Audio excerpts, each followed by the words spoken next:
Oi pessoal, eu já começo pedindo desculpas para você em relação a esse vídeo. Se você ouvir respirações, se você ouvir latidos, porque os meus cachorros estão extremamente agitados.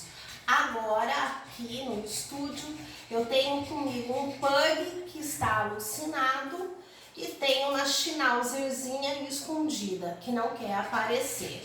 Daqui a pouco, se o pug se acalmar, eu mostro para vocês. O som você tá ouvindo, né? Acho que agora parou, acho que agora ela deu uma sossegada. Vamos lá! No último vídeo eu disse para vocês que eu faria a análise da palavra maricas usada pelo Bolsonaro no comecinho de novembro e que deu uma grande repercussão. Mas o sentido aqui, né, não é falar exatamente do governo Bolsonaro. Eu quero discutir o discurso das autoridades públicas, das falas das autoridades públicas, porque aquilo que eles dizem tem implicações, tem consequências políticas e sociais. E para isso eu vou fazer a análise, um contraponto entre Fernando Henrique Cardoso em 1996, quando chamou os brasileiros de caipiras, e a fala do Bolsonaro há pouco tempo, que disse que o nosso país é um país de maricas, que inclusive acabou ofendendo várias pessoas e até mesmo a mim. Então vamos lá, vamos entender essas implicações, né, políticas e sociais que o discurso, né, de uma autoridade pública tem. Vem cá comigo. A autoridade pública como tal, no seu discurso, ela consegue separar o seu eu, o individual, do coletivo?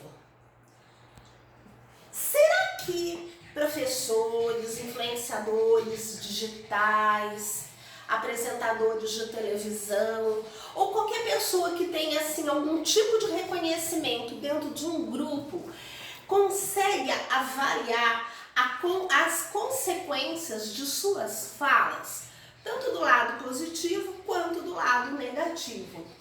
Eu estou fazendo essa proposta para você porque até que ponto o eu consegue ser diferente do coletivo e até que ponto o eu é igual ao coletivo. São essas implicações que eu gostaria de discutir com você. Então vamos lá. O Fernando Henrique Cardoso, em 1996, em uma viagem para Portugal, deu uma entrevista, né, falando da inserção do Brasil na globalização. E aí ele usou esta frase aqui: os brasileiros são caipiras, desconhecem o outro lado e, quando conhecem, encantam-se. Teve um impacto extremamente negativo essa fala do Fernando Henrique Cardoso. O termo caipira foi visto como pejorativo, né?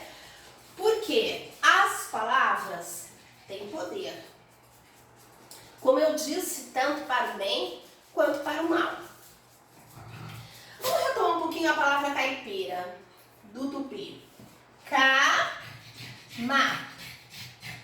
Fora, gente. Gente que vive no mato. Fernando Henrique Cardoso, na época, veio a público e se explicou. Ele disse que o Brasil é um país continental e segue uma corrente isolacionista. Em função da dominação que sempre sofreu, ele deu até uma explicação voltada para a história do Brasil, falando da nossa identidade crioula, do nosso complexo de inferioridade.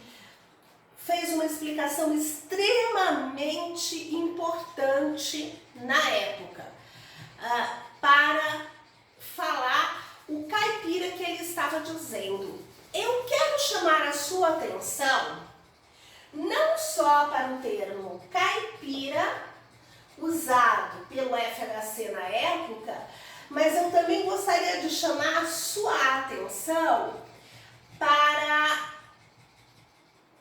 como os políticos, não só políticos, como que as pessoas não se colocam quando se referem, os próprios brasileiros, como eles se colocam quando eles se referem ao Brasil.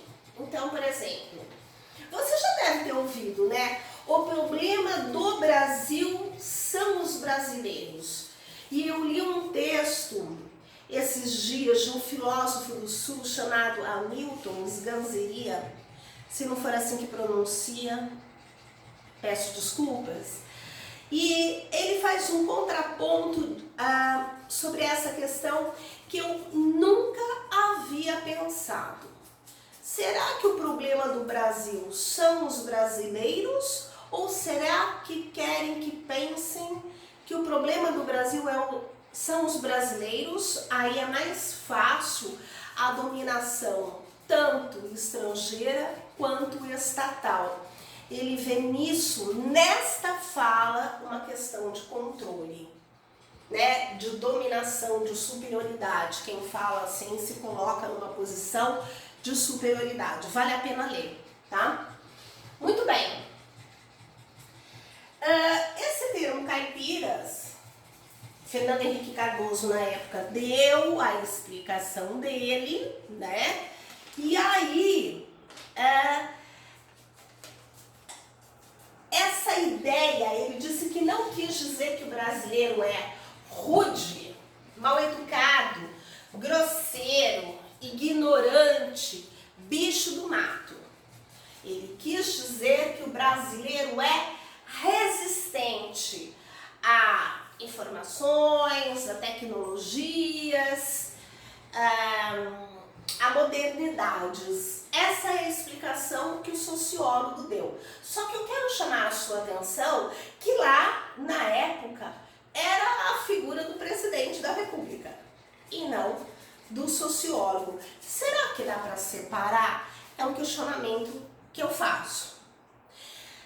Foi tão importante, foi assim tão polêmica essa fala do FHC que a Conveste, de forma muito inteligente, no vestibular dela, daquele ano, ela pediu numa das 3 propostas, Brasil, um país caipira em tempos de globalização? E fala justamente sobre essa questão da resistência. Será que o Brasil está preparado, estaria na época preparado para entrar para a gama de países inseridos na globalização, ou seria mais uma forma de dominação e de controle? Muito interessante o tema. Entre no site da Conveste, que você vai achar esse tema e treine, porque ele é importante. A fala do Bolsonaro trouxe novamente essa ideia da palavra, das palavras, das autoridades públicas e do poder que as palavras têm. Lembrando consequências políticas e consequências sociais. Indo para a atualidade, 2020, eu tenho aqui o governo Bolsonaro, não, o Jair Bolsonaro, né? Falando acerca da pandemia, né? Que ele coloca, né? Não adianta fugir disso. Isso que ele se refere é em relação a evitar a pandemia, o isolamento social, porque ele diz que todo mundo uma hora vai morrer, já que vai morrer mesmo, não adianta fugir disso, que tem que enfrentar a pandemia, tem que apostar na economia, porque isso é mais importante. Então, ele até fala, né, não adianta fugir da realidade. Que realidade? Você vai morrer. Essa é a fala que ele colocou, né? E ele coloca, tem que deixar de ser um país de maricas. Bom, maricas aqui, uma outra análise que a gente vai fazer, né? Esse termo, maricas, ele é extremamente pejorativo. Nunca vi sendo usado do ponto de vista histórico, por exemplo.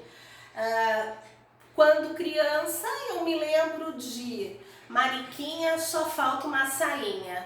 Era um termo usado mesmo para os meninos que tinham um comportamento feminino.